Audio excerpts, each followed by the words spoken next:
Aujourd'hui, je me plonge dans un profond mystère qui se trouve au cœur de notre foi, le Saint-Sacrement du corps et du sang du Christ. Ce mystère, célébré depuis des siècles, est bien plus qu'un simple rituel. Il est la source et le sommet de la vie chrétienne, un lien vivant entre le ciel et la terre, entre Dieu et l'humanité. Chacun de nous est unique, avec nos histoires, nos joies et nos peines. Pourtant, le Seigneur nous rassemble à la table de sa parole et de l'Eucharistie.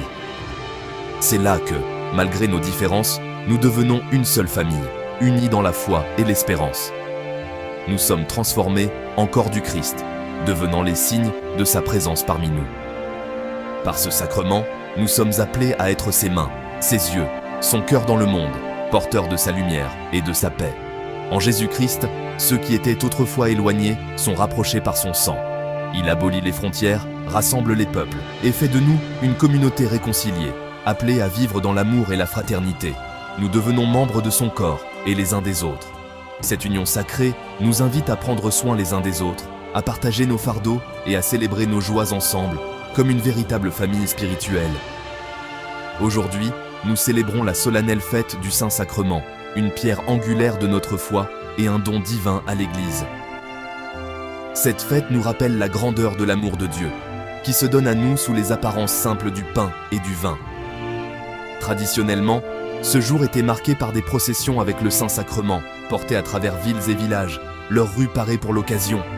Ces processions étaient des moments de joie, de recueillement et de témoignage public de notre foi, où toute la communauté se rassemblait pour honorer la présence réelle du Christ. Nous honorons le mystère que le pain et le vin deviennent le corps et le sang même du Christ, nous fortifiant, nous et l'Église, sur notre chemin vers le salut. Ce don nous nourrit spirituellement, nous donne la force d'avancer et de persévérer dans la foi, même au cœur des épreuves. Dans la Genèse, nous voyons Melchisédek offrir du pain et du vin à Dieu en action de grâce pour des victoires, préfigurant le pain et le vin offerts par le Christ lors de la dernière scène. Ce geste ancien trouve son accomplissement dans l'Eucharistie, où le Christ se donne lui-même en nourriture pour notre âme. Dans la première lettre de Paul aux Corinthiens, nous rappelons la première Eucharistie dans la chambre haute le soir du Jeudi Saint. Ce moment fondateur est le point de départ d'une tradition vivante, transmise de génération en génération, qui unit tous les chrétiens autour de la table du Seigneur. L'évangile de Luc partage le miracle des pains et des poissons, où le Christ a nourri une multitude. Ce miracle n'est pas seulement un signe de générosité, mais une annonce de l'Eucharistie, où Jésus se donne en abondance pour combler la faim spirituelle de l'humanité. Jésus nous dit qu'il est le pain de vie, et ceux qui prennent part à son corps et à son sang ne manqueront de rien, car cela nous fortifie et nous guide. En recevant l'Eucharistie, nous accueillons la vie même de Dieu en nous, une vie qui transforme, qui guérit et qui renouvelle. Il peut être difficile de comprendre comment une petite hostie ou une goutte de vin peuvent subir une telle transformation, pourtant la foi transcende la preuve. Ce mystère nous invite à l'humilité, à la confiance et à l'émerveillement devant l'amour infini de Dieu qui se rend proche de nous. Demandons au Seigneur de nous conduire à notre véritable patrie et de renforcer notre foi en ce très précieux sacrement. Que notre cœur reste ouvert à sa présence et que notre vie devienne un reflet de son amour pour le monde. Dieu de toute grâce, nous avons célébré le don du Christ pour la vie du monde. Que ce mystère nous inspire à vivre chaque jour dans la gratitude, la générosité et la paix, en témoignant de la joie de l'Évangile autour de nous.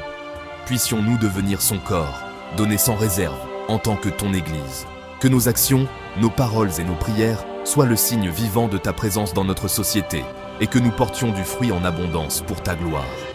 Que ton amour nourrisse notre amour, jusqu'au jour où nous serons pleinement en communion avec toi pour les siècles des siècles. Amen. Restons unis dans la prière, confiants que le Seigneur marche avec nous à chaque étape de notre vie. Si vous avez apprécié cette vidéo, aimez, abonnez-vous et partagez. Ensemble, continuons à approfondir notre foi et à faire rayonner la lumière du Christ autour de nous. Merci de votre présence et à très bientôt pour une nouvelle méditation.